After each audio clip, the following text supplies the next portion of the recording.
প্রিয় দর্শক, আসসালামু আলাইকুম। বৈদেশিক শোষণ বলতে একটি শক্তিশালী বিদেশি রাষ্ট্র বা প্রতিষ্ঠান কর্তৃক অপর একটি দুর্বল রাষ্ট্রের সম্পদ, বাজার, শ্রম এবং রাজনৈতিক ক্ষমতা নিয়ন্ত্রণের মাধ্যমে তার স্বার্থে ব্যবহার করা।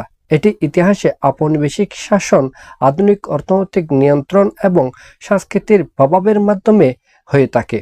তাই আজকে আমরা এই ভিডিওতে বৈদেশিক শোষণের কৌশল এবং এর পরিণাম সম্পর্কে আলোচনা করব। শোষণের কৌশলসমূহ। ১. ঔপনিবেশিক শাসন। একটি শক্তিশালী রাষ্ট্র অপর একটি দুর্বল রাষ্ট্রে সামরিক, রাজনৈতিক, প্রশাসনিক এবং সাংস্কৃতিক নিয়ন্ত্রণ প্রতিষ্ঠা করে। ফলে স্থানীয় সম্পদ তথা স্বর্ণ, রূপা, কৃষিপণ্য, জ্বালানি, তেল, গ্যাস সহ অপরাপর যে সমস্ত পণ্যগুলি বিদেশে রপ্তানি করা যায় সেগুলো রপ্তানিকারা নিজেরা ফায়দা হাসিল করে অথবা মুনাফা লাভ করে।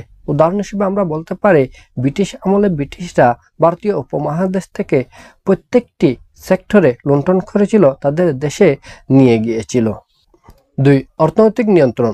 বহুজাতিক কোম্পানির মাধ্যমে স্থানীয় বাজার দখল করে এই সমস্ত শক্তিশালী রাষ্ট্রগুলো নিজেরা বেশি করে মুনাফা লাভ করে থাকে। ৩. সাংস্কৃতিক আধিপত্য।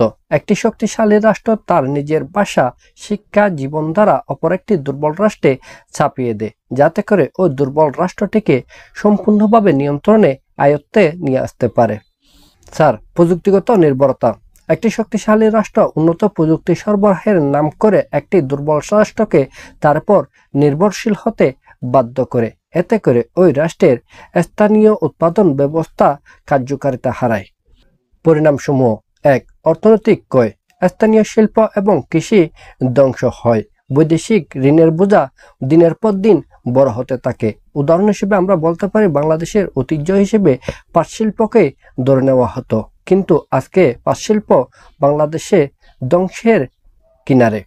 ২. সামাজিক বৈষম্য। ধনী গরিবের মধ্যে দিনের পর দিন ব্যবধান, বৈষম্য বাড়তে থাকে। এছাড়াও স্থানীয় জনগণের মধ্যে হতাশা এবং বঞ্চনার অনুভূতির জন্ম নেয়। ৩. রাজনৈতিক অস্থিরতা। একটি শক্তিশালী রাষ্ট্রের হস্তক্ষেপের কারণে একটি দুর্বল রাষ্ট্রের জাতীয় স্বার্থে জাতীয় নীতি গ্রহণ বাধাগ্রস্ত হয়। ফলে রাজনৈতিক অঙ্গনে নতুন করে রাজনৈতিক অস্থিরতা সৃষ্টি হয়, রাজনৈতিক বিভাজন সৃষ্টি হয়। ৪. সাংস্কৃতিক বিপর্যয়। নিজস্ব ভাষা, সংস্কৃতি, জীবনধারা হারিয়ে যায়, ফলে আত্মপরিচয়ের সংকট সৃষ্টি হয়।